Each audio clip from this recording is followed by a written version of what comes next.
Of course. I mean, the whole situation changed me.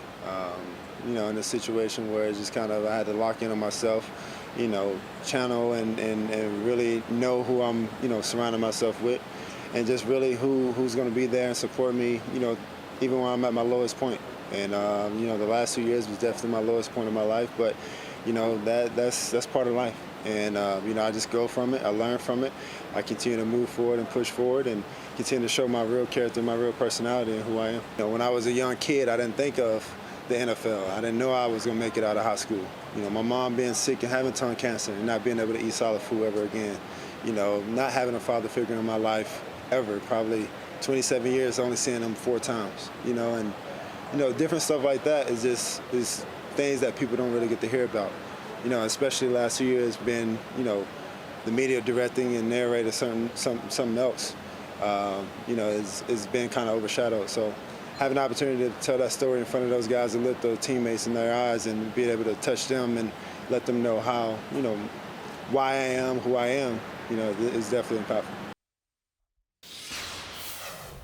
Look, I understand that Deshaun Watson's trying to rebuild his career, rebuild his life, but these are self-inflicted wounds. These are not adversities that are visited upon him unfairly from some external source.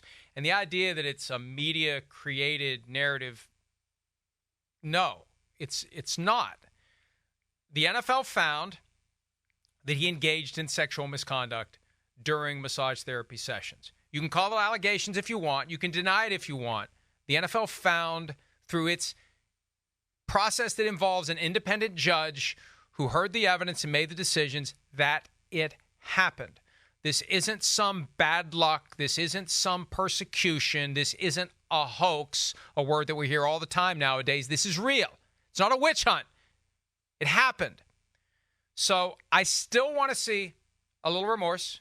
I still want to see a little contrition. I still want to see a little compassion for the people who were victimized by the conduct. And I don't know if that's too much to ask for, Chris. Well, I don't think it's going to happen now. I mean, I think that ship is, sailed and gone and see you later, right? Yeah, I would have liked a little bit more of that as well, right? I know he made a few comments and tried to show some of that. I think we all were wanting a little bit more.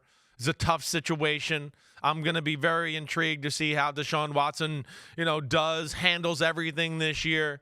He's still going to be booed when he's in stadiums. He's still extremely talented. I expect to bounce back on the field.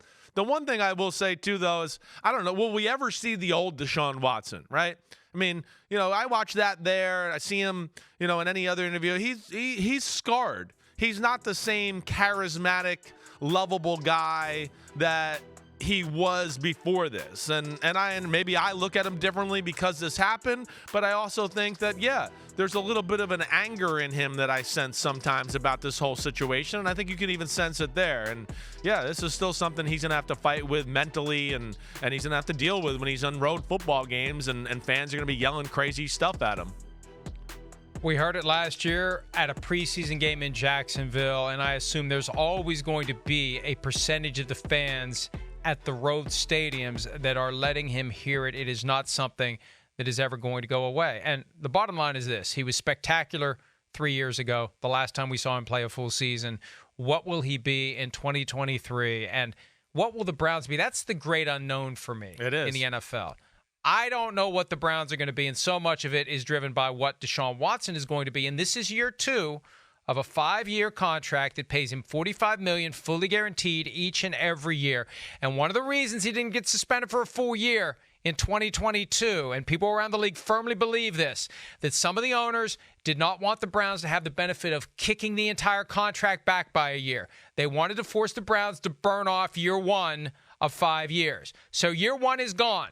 4 years left. When do you start getting a return, Chris, for the $45 million per year and all the draft picks you gave up to get the guy? That never gets discussed. We're so caught up in the fully guaranteed contract. But when you give up 3 first-round picks and that much money, you better get a return on your investment.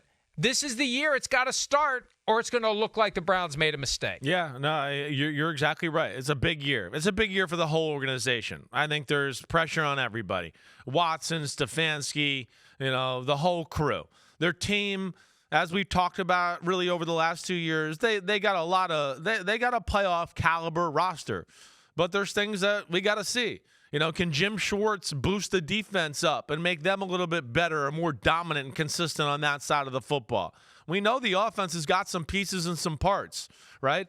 And, hey, with Amari Cooper and Njoku at tight end, that running back, that O-line, Elijah Moore at receiver now, there's some things to play with here to think that the Browns could be dangerous on offense for sure. We know that.